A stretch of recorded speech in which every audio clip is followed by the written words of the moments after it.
자, 6페이지 제1강의 법과생활 1반입니다. 법과생활 1반.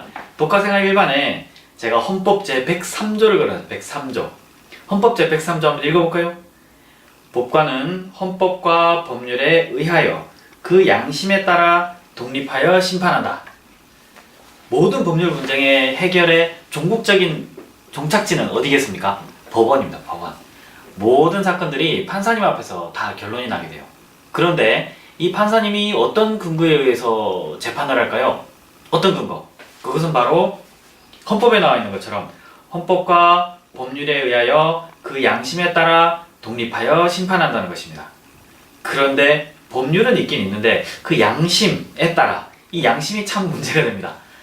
어떤 판사님은 좀 형식적인 법률 적용을 좋아하셔서 형식적인 요건에 따라 재판하는 걸 좋아하시는 판사님도 있을 수 있고, 어떤 사람은 실체적 정의의 관점에서 법률적인 요건보다는 누가 더 억울한 사람인지를 밝혀보려고 하는 판사도 있을 수 있습니다.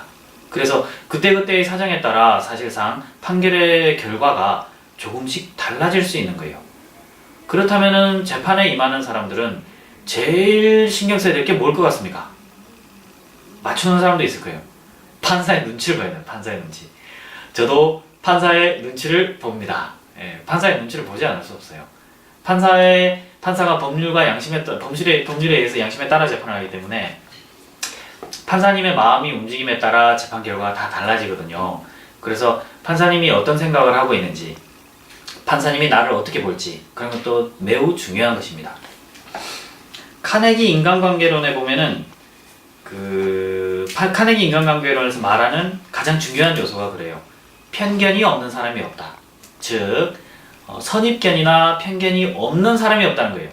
우리는 어릴 때부터 그렇게 교육을 받죠. 선입견을 갖지 말라, 편견을 갖지 말라, 그런 이야기를 많이 듣고 자랍니다. 그리고 내가 선입견을 갖거나 내가 편견을 갖는 거에 대해서 무척 그걸 경계해야 될 대상으로 생각하죠. 근데 사실은 선입견이나 편견이 없는 사람이 없습니다. 저도 선입견, 편견이 있습니다. 인상이 안 좋은 사람 만나면 긴장하죠. 왜 긴장하십니까? 왜 외모를 보고 사람을 평가하시죠? 다 선입견, 편견이 있는 거예요. 욕설을 많이 하는 사람을 만난다. 경계하시죠. 기분이 안 좋으시죠. 왜 그렇죠? 욕설을 많이 하는 사람은 성격이 안 좋고 나를 괴롭힐 것만 같아. 그런 선입견, 편견이 있는 거예요. 사실은 굉장히 좋은 사람일 수도 있죠. 어떤 경우에는 아주 싸구려 옷을 입고 다닌다. 그런 사람은 어떻게 보십니까? 가난하다고 볼 수도 있죠. 또는 지적 능력도 모자라다고 볼 수도 있죠. 근데 사실은 아닐 수도 있죠. 그런데 우리는 선입견으로 바라본다 이겁니다. 선입견이 없는 사람 있으면 데려와보세요. 선입견이 있다는 걸 제가 증명해 보여드릴게요. 카네기 인간관계론에 있는 이야기를 하나 들려드릴게요. 들어보세요. 상대방의 생각이 틀렸다는 것을 확실하게 알고 있다 하더라도 그에게 무뚝뚝한 태도로 말해보았자 무슨 소용이 있겠는가. 예를 들어보기로 하자. 뉴욕에 사는 젊은 변호사 S씨는 언젠가 연방대법원에서 중요한 사건을 두고 논쟁을 벌인 적이 있었다. 이 사건에는 상당한 액수에 달하는 돈과 중요한 법률 문제가 걸려 있었다. 논쟁을 하던 중 대법원 판사 한 사람이 그에게 회사법의 법정 기한이 6년이지 않소? 이렇게 판사가 물었다는 거예요. S씨, 변호사죠. S 변호사는 가만히 서서 잠시 그 판사를 노려보다가 퉁명스럽게 판사님, 회사법에는 법정 기한이라는 것이 없습니다. 이렇게 말한 거예요. 이게 뭘 것 같아요? 사실은 이 변호사의 말이 맞아요. 법정 기한 6년이라는 게 없어요. 판사가 틀린 거예요. 판사가 헛소리를 한 거예요.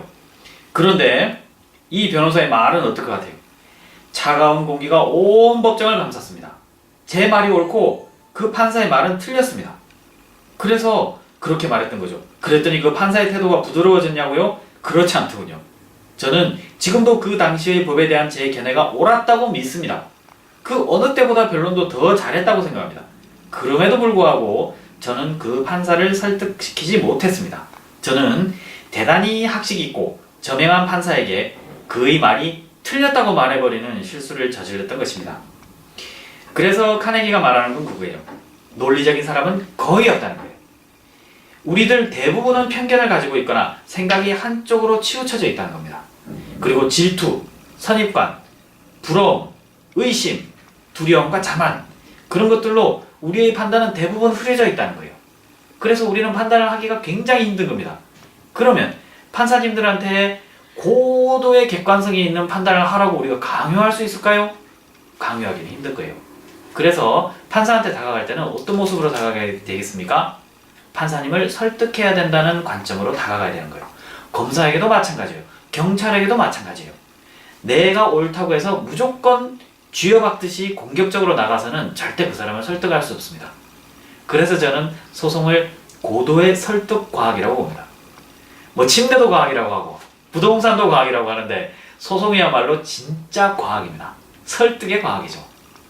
그 사람들의 마음을 움직여서 내 의견을 설득해서 내 의견으로 그 사건을 바라봐주기를 바라는 것. 이게 바로 설득 과학의 정점에 서 있는 변론이고 그 변론을 수행하는 게 변호사예요. 그래서 변호사는 감정적인 기복이 많으면 안 됩니다. 젊은 변호사님도 이 부분은 염두에 두세요. 흥분하지 마십시오. 차분히 진행하면 모든 판사님들을 다 설득할 수도 있습니다.